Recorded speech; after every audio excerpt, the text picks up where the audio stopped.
فیضان رمضان، فیضان رمضان، فیضان رمضان، رمضان رمضان رمضان رمضان رمضان رمضان، فیضان رمضان، رمضان رمضان رمضان رمضان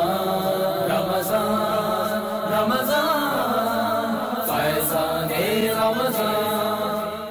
ماہ سیام کا ہر لمحہ رحمتوں، برکتوں اور نور بھری ساعتوں سے لبریز ہوتا ہے۔ عاشقان رسول کے دلوں میں عبادتوں کی حلاوت جگا کر شب و روز نیکیوں میں گزارنے کا ایسا درس دیتا ہے کہ ہر کسی کی حتی الامکان کوشش ہوتی ہے کہ حالت روزہ اور اس کے علاوہ بھی زیادہ سے زیادہ وقت اللہ عز و جل کی عبادت، سرکار مدینہ صلی اللہ تعالی علیہ وآلہ وسلم کی مدحت اور دیگر ذکر و اذکار میں مصروف گزرے۔ الحمدللہ عز و جل تبلیغ قرآن و سنت کی عالمگیر غیر سیاسی تحریک دعوت اسلامی کے زیر انتظام مدنی چینل 1435 ہجری کے رمضان المبارک کے لائیو اور ریکارڈڈ ٹرانسمیشن کو روزانہ ریپیٹ ٹرانسمیشن نشر مقرر کے طور پر بنام رمضان کی پرکیف یادیں پیش کرنے کی سعادت حاصل کر رہا ہے، جس میں آپ ملاحظہ کریں گے دعوت اسلامی کے تحت ہونے والے تربیتی اعتکاف میں امیر اہل سنت دامت برکاتہم العالیہ کا معتکفین عاشقان رسول کی تربیت کرنا، معتکفین اسلامی بھائیوں کا امیر اہل سنت کی مبارک صحبت میں سحری و افطاری کرنا، امیر اہل سنت دامت برکاتہم العالیہ کا روزانہ بعد نماز ظہر اور بعد از تراویح 2 مرتبہ مدنی مذاکرہ قرب افطار، اللہ عز و جل کی بارگاہ میں مناجات کا سلسلہ اور دیگر ماہ کے سنتوں بھرے سلسلے۔ آئیے دیکھتے ہیں رمضان کی پرکیف یادیں۔ الحمدللہ عز و جل تلاوت قرآن پاک، مناجات، حمد باری تعالی اور تاجدار مدینہ صلی اللہ تعالی علیہ وآلہ وسلم کی بارگاہ میں ہدیہ نعت سے ٹرانسمیشن کا آغاز ہوا۔ یا اہل الکتاب قد جاءکم رسولنا قد جاءکم رسولنا یبین لکم کثیرا مما کنتم تخفون۔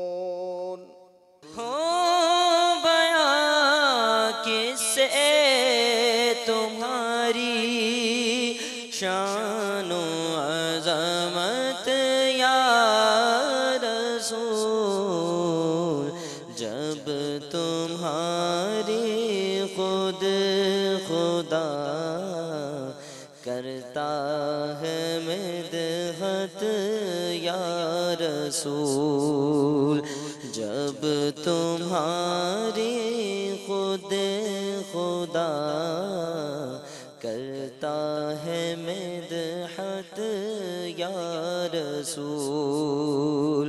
اس کے بعد سلسلہ روحانی علاج اور استخارہ ہوا۔ آئیے اس کے مناظر دیکھتے ہیں۔ جی میرا مسئلہ یہ ہے کہ میرے بھائی کا کام ہے، مطلب ریڈی میڈ کا انہوں نے شو روم کھولا ہے دلی میں، میں انڈیا سے بات کر رہا ہوں، تو ان کا کام نہیں چل رہا ہے، 2 سال ہو گئے، تو بتا سکتے ہیں کوئی روحانی علاج بتا دیجیے، کوئی استخارہ بتا دیجیے اس کے لیے۔ میرے بھائی کا نام آصف انصاری ہے، میری والدہ کا نام شاہجہاں بیگم ہے۔ بلڈ پریشر کا مسئلہ ہے، روحانی علاج بتا دیں۔ والدہ کا نام ہے لطیفہ بی بی، میرا نام زاہد علی۔ جوڑوں کا درد ہے 2-3 سال سے، ابھی تو بیچاری اٹھ بیٹھ بھی نہیں سکتی۔ میری بہن کا نام یاسمین ناز ہے اور میری والدہ کا نام ہے فرزانہ شاہد، اور یہ شادی کے لیے بہت پریشان ہیں، رشتے آتے ہیں لیکن کوئی جواب نہیں دیتے، کافی سال ہو گئے رشتے ڈھونڈ رہے ہیں لیکن رشتہ نہیں ہو رہا ہے ان کا۔ میرا نام محمد اختر ہے اور میری والدہ کا نام بشیرہ ہے۔ میرا مسئلہ یہ ہے کہ میری بیوی ناراض ہو کر چلی گئی اپنے میکے میں اور واپس نہیں آ جاتی، اس کے لیے پلیز کوئی وظیفہ بتا دیجیے۔ مولایا صلی وسلم دائما ابدا علی حبیبک خیر الخلق كلهم هو الحبيب ترجى شفاعته هو الحبيب الذي ترجى شفاعته لكل هول من الأغوال مقتحم۔ ہند سے ہمارے ایک اسلامی بھائی کی کال تھی، آپ نے کہا کہ میرے بھائی محمد آصف کا کام ان کا نہیں چل رہا، گارمنٹس وغیرہ کا کام ہے، اللہ تعالیٰ خیر فرمائے۔ آپ کے بھائی کا استخارہ کیا گیا، استخارے میں بظاہر کوئی عملیات بندش وغیرہ کا اشارہ نہیں آ رہا، استخارے میں فی الوقت نظر بد کا اشارہ آ رہا ہے آپ کے بھائی کے ساتھ، اور ان کے کاروبار پر نظر بد لگی ہوئی ہے، اسی وجہ سے کام میں رکاوٹیں آ رہی ہیں۔ اللہ تعالیٰ خیر فرمائے۔ آپ اپنے بھائی کے لیے روحانی علاج سماعت فرما لیں۔ آپ اپنے بھائی کو یہ مشورہ دیجئے کہ ان کی جو دکان ہے، گودام ہے، جو بھی کاروبار کی جگہ ہے، کام کی جگہ ہے، تو اپنے کاروبار کی جگہ پر کسی سادے کاغذ پر 35 مرتبہ بسم اللہ الرحمن الرحیم لکھ کر وہ اپنی دکان میں لٹکا دیں۔ انشاءاللہ عز و جل اس کی برکت سے شیطان کا گزر بھی نہیں ہوگا، نظر بد سے بھی حفاظت رہے گی، اور کاروبار خوب چلنا شروع ہو جائے گا۔ اس کے بعد ہمارے ایک اور اسلامی بھائی کی کال تھی، آپ نے کہا کہ بلڈ پریشر کا روحانی علاج بیان کر دیجئے۔ تو دیکھیں، چاہے بلڈ پریشر آپ کا ہائی رہتا ہو یا لو رہتا ہو، طبیعت میں بے چینی رہتی ہو، تو اس کا روحانی علاج بہت پیارا روحانی علاج ہے۔ آپ ایسا کیا کریں، جب بھی آپ کا بلڈ پریشر لو ہو جائے یا ہائی ہو جائے، تو 115 مرتبہ یا مؤمنو یا مؤمنو یا مؤمنو یا مؤمنو، اللہ تعالیٰ کا یہ صفاتی نام ہے، 115 مرتبہ پڑھ کر اپنے اوپر دم کر لیں، پانی پہ دم کر کے بھی پی لیں، انشاءاللہ عز و جل بلڈ پریشر آپ کا نارمل ہو جائے گا۔ اس کے بعد زاہد علی بھائی، آپ کی کال تھی، آپ نے کہا کہ جوڑوں کے درد کا روحانی علاج بیان کر دیجئے۔ تو دیکھیں، جوڑوں کے درد کا روحانی علاج آپ سماعت فرما لیں۔ جس کے جوڑوں میں درد رہتا ہو تو اسے چاہیے کہ وہ سورۃ المؤمنون کی یہ 3 آیات وہ آپ سماعت فرما لیجئے۔ بسم اللہ الرحمن الرحیم، افحسبتم انما خلقناکم عبثا وانکم الینا لا ترجعون فتعالی اللہ الملک الحق لا الہ الا هو رب العرش الکریم ومن يدع مع الله إلها آخر لا برهان له به فإنما حسابه عند ربه إنه لا يفلح الكافرون۔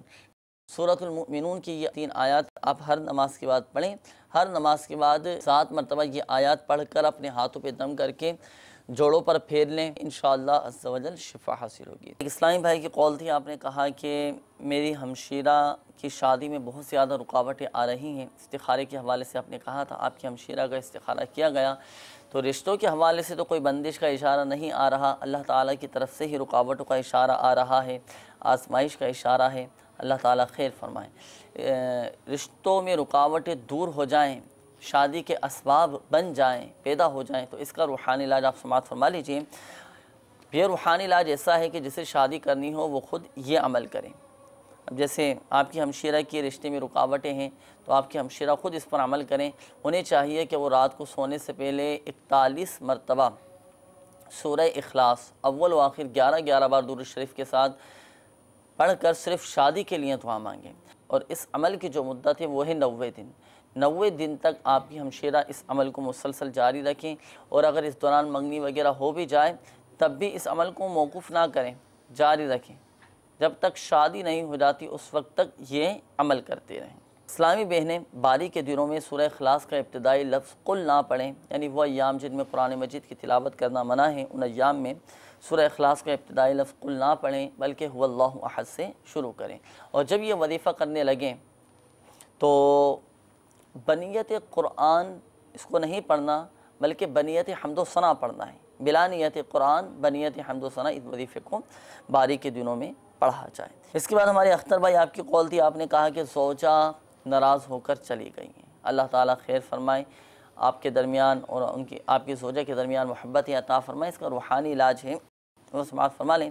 جب آپ رات کو سونے کے لیے بستر پر لیٹیں نا، تو بچھونے پر بیٹھ کر، بستر پر بیٹھ کر سونے سے پہلے اول و آخر درود شریف کے ساتھ 20 مرتبہ یا مانعو یا معطی یا مانعو یا معطی یا مانعو یا معطی صرف 20 مرتبہ پڑھ لیں، انشاءاللہ عز و جل آپ کی اور آپ کی زوجہ کے درمیان محبتیں قائم ہوں گی، محبتیں پیدا ہو جائیں گی، وہ جو روٹ کر چلی گئی ہیں، ناراض ہو کر چلی گئی ہیں، انشاءاللہ عز و جل جلد واپس گھر آ جائیں گے۔ پھر سلسلہ آپ کی فرمائش پیش کیا گیا۔ حضور بنگالی زبان میں اگر کچھ اشعار ہمیں باپا کے کلام کے سنا دیں گے۔ مدنی مدینے والے، مدنی مدینے والے، مدنی مدینے والے،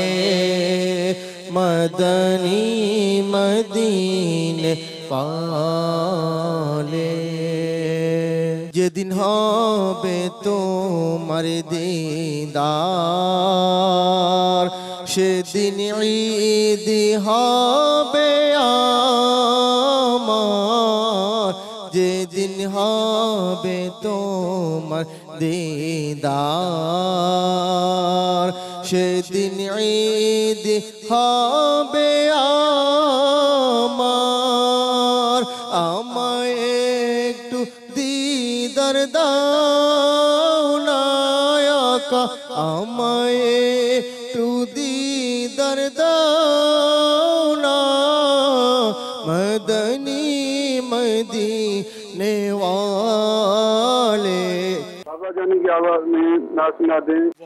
کیا جود و کرم ہے شہبت تیرا، نہیں سنتا ہی نہیں مانگنے والا تیرا، واہ کیا جود و کرم ہے شہبت تیرا، نہیں سنتا ہی نہیں مانگنے والا تیرا، دھارے چلتے ہیں عطا کے ہے قطرہ تیرا، اور تارے کھلتے ہیں سخا کے ہے ذرہ تیرا، آسمان خانے زمین خانے زمانہ مہمان، صاحب خانہ لقب کس کا ہے تیرا۔ ہماری فرمائش یہ ہے کہ ہمیں اعلیٰ حضرت رحمت اللہ تعالی علیہ کا کلام سنا دیجئے۔ نعمتیں بانٹتا جس سمت وہ ذیشان گیا، ساتھ ہی منشی رحمت کا قلم دان گیا۔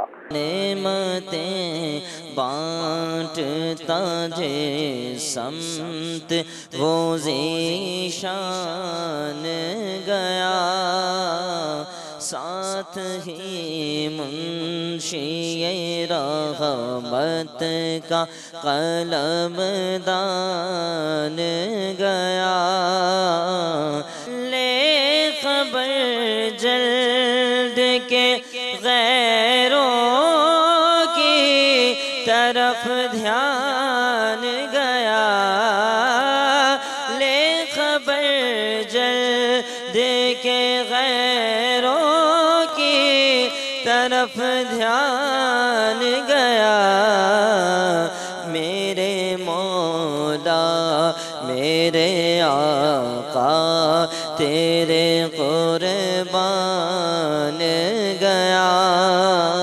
میرا نام ہے سر محمد عمیر، میں لاہور سے بات کر رہا ہوں۔ یہ نعت چلا دیں کہ کب گناہوں سے میں کنارہ کروں گا یا رب۔ کب گناہوں سے کنارہ میں کروں گا یا رب، نیک کب اے میرے اللہ بنوں گا یا رب، نیک کب اے میرے اللہ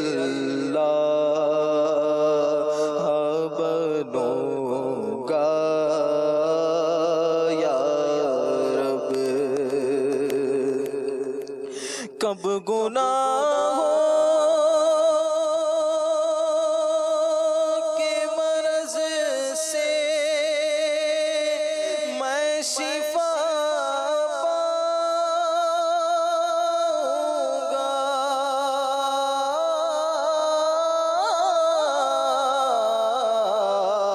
کب گناہوں کے مرض سے میں شفا پاؤں گا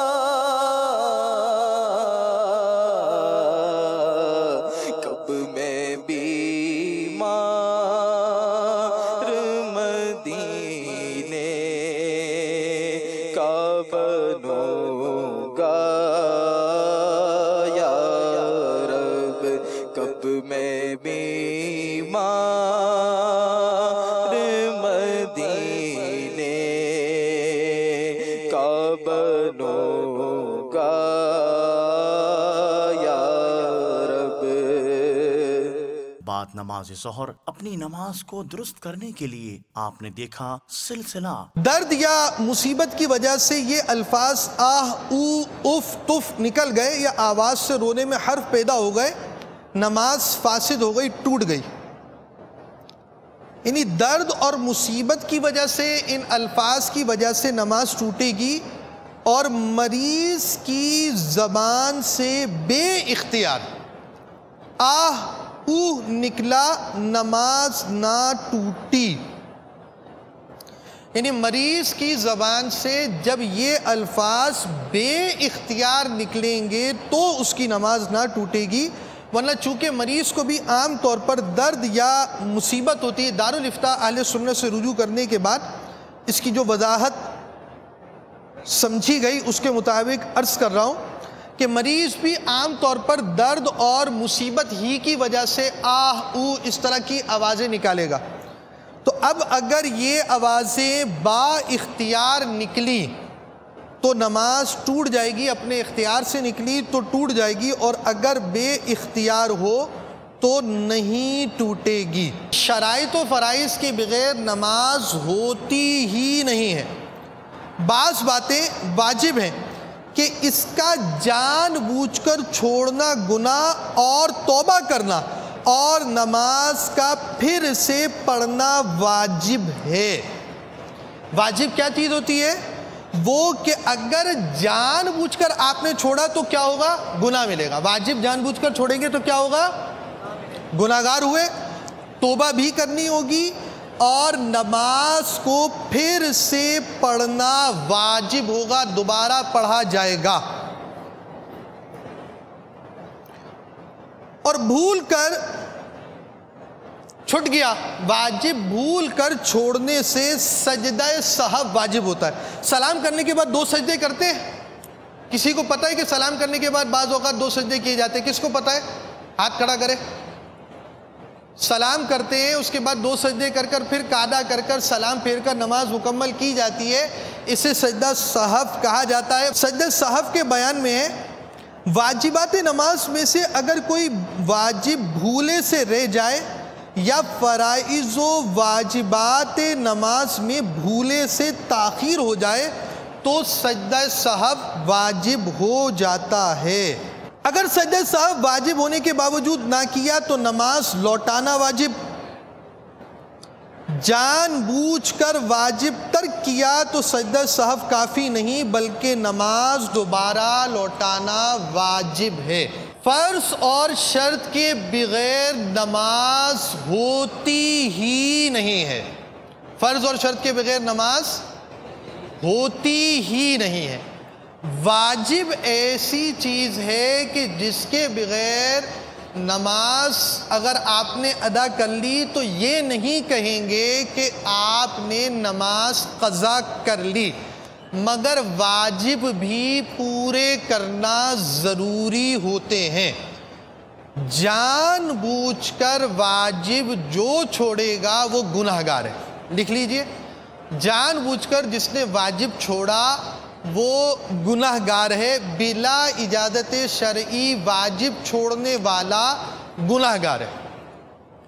بعض صورت اجازت شرعی کی بھی آ جاتی ہے۔ بلا اجازت شرعی جس نے واجب چھوڑا گناہگار ہے، اور جب جان بوجھ کر واجب چھوڑ دیا تو اب اس کو حکم دیا جائے گا جو نماز پڑھ رہا ہے وہ نماز مکمل کرے اور اس کے بعد وہ نماز دوبارہ پڑھے گا۔ پہلا واجب تکبیر تحریمہ میں لفظ اللہ اکبر کہنا۔ صدر الشریعہ بدر الطریقہ حضرت مفتی امجد علی اعظمی علیہ رحمۃ اللہ القوی فرماتے ہیں اللہ اکبر کی جگہ اور لفظ جو خالص تعظیم الہی کے ہوں کہے تو ان سے بھی ابتدا ہو جائے گی، مگر یہ تبدیلی مکروہ تحریمی ہے۔ بہار شریعت حصہ سوم نماز پڑھنے کا طریقہ صفحہ 509 مسئلہ نمبر 11 مطبوعہ مکتبۃ المدینہ۔ پھر آپ نے ملاحظہ کیا تلاوت اور نعت کے بعد امیر اہل سنت دامت برکاتہم العالیہ کا امت پر گوہر افشانی سے لبریز مدنی مذاکرہ۔ میرا نام محمد شفیع ہے اور میری پھول کی دکان ہے قبرستان پہ۔ میں بابا سے ایک سوال کرنا چاہتا ہوں کہ یہ اذان قبر پہ کیوں دی جاتی ہے، اس کا کیا فائدہ ہے؟ مفتی احمد یار خان علیہ رحمۃ الحنان نے جاء الحق میں اذان قبر کے ثبوت میں ایک پورا باب لکھا ہے۔ اعلیٰ حضرت نے بھی ایک رسالہ لکھا ہے ایذان الاجر نامی۔ تو یہ مفتی احمد یار خان صاحب جاء الحق میں فرماتے ہیں اذان کے 7 فائدے ہیں جن کا پتہ احادیث اور فقہاء کے اقوال سے چلتا ہے۔ ہم 2 فائدے عرض کیے دیتے ہیں، خود معلوم ہو جائے گا کہ میت کو ان میں سے کون کون سے فائدے حاصل ہوں گے۔ اولاً تو یہ کہ میت کو تلقین جوابات ہے، یعنی اذان جو ہے یہ ایک طرح کی جوابات کی تلقین ہے۔ دوسرے اذان کی آواز سے شیطان بھاگتا ہے، چنانچہ مشکات باب الاذان میں ہے جب نماز کی اذان ہوتی ہے تو شیطان گوز لگاتا ہوا بھاگتا ہے یہاں تک کہ اذان نہیں سنتا، اور جس طرح کے بوقت موت شیطان مرنے والے کو ورغلاتا ہے تاکہ ایمان چھین لے، اسی طرح قبر میں بھی پہنچتا ہے اور بہکاتا ہے کہ تو مجھے خدا کہہ دے، تاکہ میت اس آخری امتحان میں فیل ہو جائے۔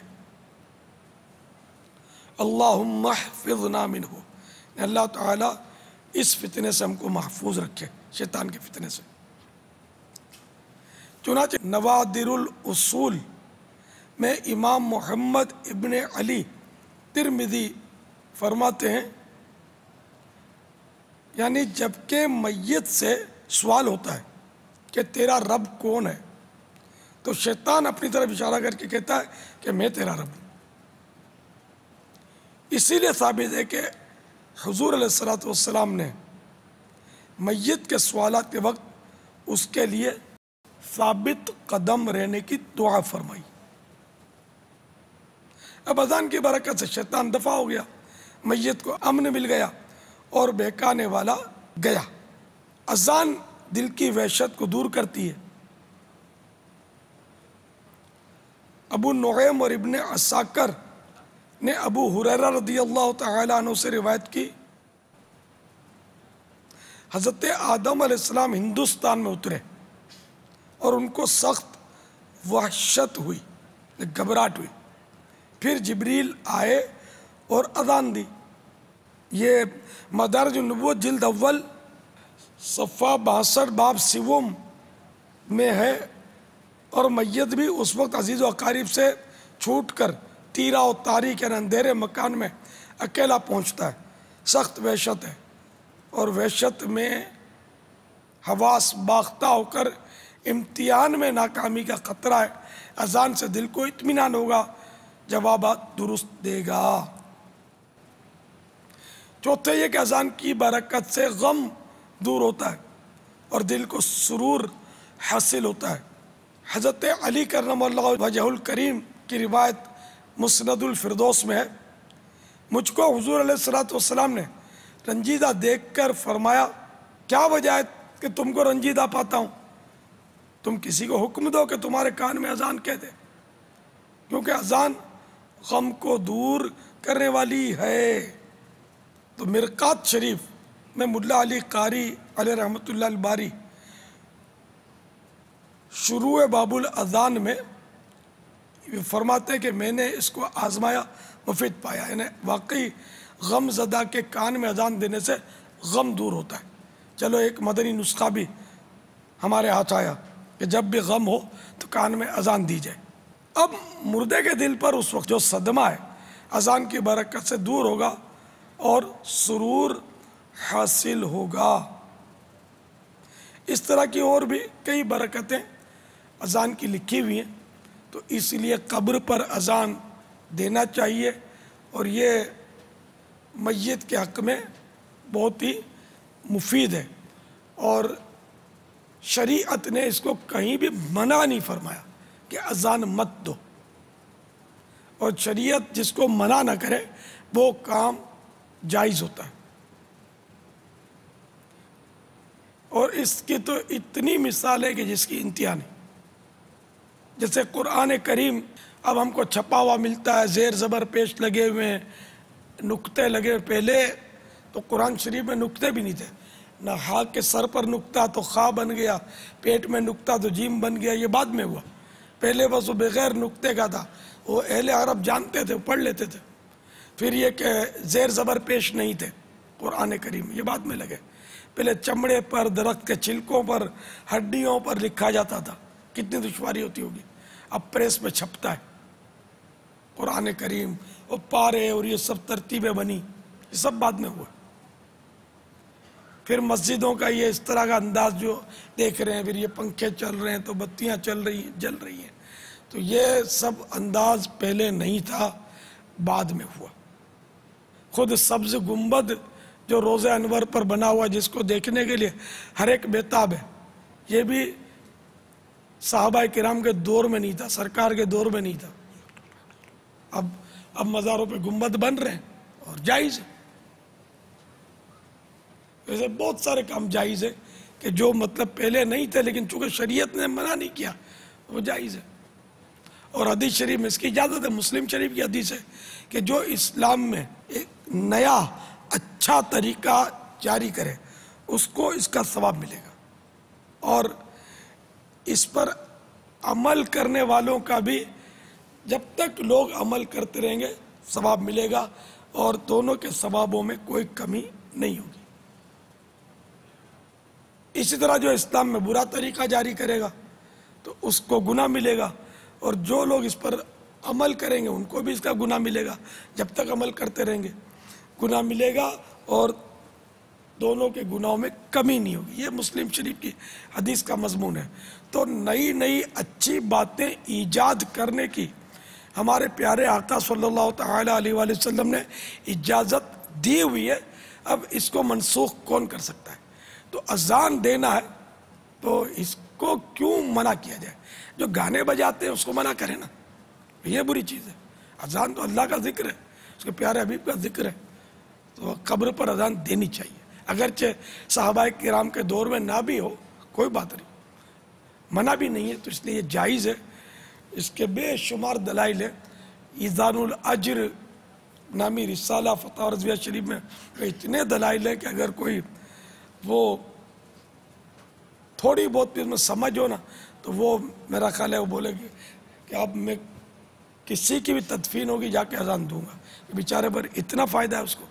اور یہ وضاحت کر دوں کہ یہ قبر پر اذان دینا یہ دعوت اسلامی نے ایجاد نہیں کیا،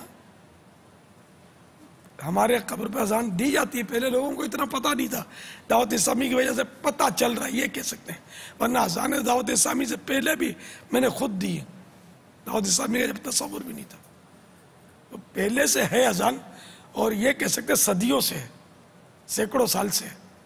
اگرچہ صحابہ کرام کے دور پر اس انداز پر اذان دینا کہیں میں نے پڑھا نہیں ہے کہ دیتے تھے، یہ پتہ نہیں مجھے، پڑھا نہیں ہے، مطلب ایسا لگتا ہے کہ نہیں دیتے تھے، لیکن یہ ہے جائز۔ صحابہ کرام کے دور میں اتنے ہزاروں معتکف کہاں بیٹھتے تھے، کوئی ثبوت کہاں سے لائیں گے؟ پھر یہ سب کا بیٹھنا بھی غلط ہو جائے گا۔ علماء پروڈکشن جو ہے، جو مروجہ انداز ہے، یہ کیا سرکار کے دور میں تھا، صحابہ کے دور میں تھا، موجودہ دور؟ ہاں، درس نظامی وغیرہ جامعات اور مدارس اس انداز کے کہاں تھے، بلکہ جنہوں نے سوال کیا پھول کی دکان پر بیٹھ کے سوال کیا تھا۔ قبرستان میں پھول کی دکان لگانا کہاں صحابہ کرام سے ثابت ہے؟ اور گلاب کے پھول قبر پر ڈالنا، میں نے تو یہ بھی روایت کوئی نہیں پڑھی، لیکن سرکار صلی اللہ تعالی علیہ وآلہ وسلم نے تر شاخ قبر پر ڈالنا ثابت ہے۔ تو یہ کہ تسبیح پڑتی ہے، تو یہ پھول بھی تر سبزہ ہے، تو یہ تسبیح پڑتا ہے، تو پھول ڈالنا قبر پر جائز ہے۔ لیکن صحابہ کرام سے پھول ڈالنا یا پھول کی دکان وہ بھی قبرستان میں لگانا، پھر اردو میں سوال کرنا اور مائک پر سوال کرنا، مدنی چینل والوں سے سوال کرنا اور مدنی چینل پر جواب طلب کرنا، یہ کچھ بھی ثبوت نہیں ہے صراحتاً، سب جائز ہے۔ تو یہ سب جائز ہے، اذان بھی جائز ہے۔ پھر آپ کے لیے پیش کیا گیا سلسلہ اسباق تصوف۔ مدنی چینل کا ایک اور اہم سلسلہ اسباق تصوف لے کر اگلا ایپیسوڈ آپ کی خدمت میں حاضر ہیں۔ الحمدللہ علی احسانہ، تصوف کے اسباق پر مشتمل، اس کی تعلیمات پر مشتمل یہ سلسلہ۔ اس کی ایک خاص بات یہ بھی ہے کہ دارالفتہ اہل سنت کے مفتی صاحب الحمدللہ ہمارے درمیان تشریف فرما ہوتے ہیں، اور ان سے ہم تصوف سے متعلق مدنی پھول چنتے ہیں، اور ایک ڈھارس یہ بن جاتی ہے کہ بعض اوقات ہمیں اس طرح سے پتہ چلتا ہے کہ تصوف کے نام پر بعض اوقات غیر مستند باتیں بتائی جاتی ہیں اور دکانیں کھل جاتی ہیں۔ تو الحمدللہ دعوت اسلامی کی کریڈیبلٹی ہے، دارالفتہ اہل سنت کی احتیاط کا جو مزاج ہے، اعلیٰ حضرت کو تھامنے کا جو انداز ہے، ان ساری خصوصیات کی بنا پر اسباق تصوف کی میں سمجھتا ہوں کہ اس کو جو خصوصیت حاصل ہے شاید یہ اپنی مثال آپ ہوگا۔